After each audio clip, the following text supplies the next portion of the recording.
Da, bu yana man. Bugungi mehmonim meni Instagram orqali topib kelibdilar. Ko'pchilik soch soqol olish jarayoniga qiziqganlari uchun video yasadim. Avvaliga sochlarini olib, keyin soqollarga o'tdik. Soqol olish jarayonlari shu etaplardan o'tadi.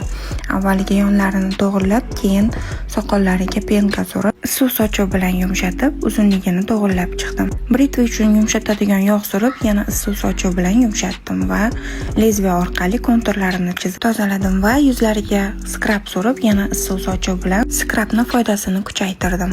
Oxirida juda ham shirin bo'lgan hidli losyon bilan yuzlarini massaj qilib qo'ydim. Massajimni bilganlar biladi. Maqtashim shart emas.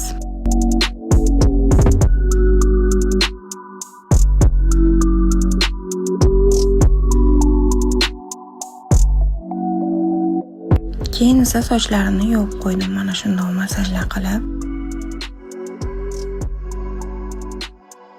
Va quritish jarayoniga o'tib, sochlarini to'g'irlab, yaratgan obrazimni ko'rsatdim.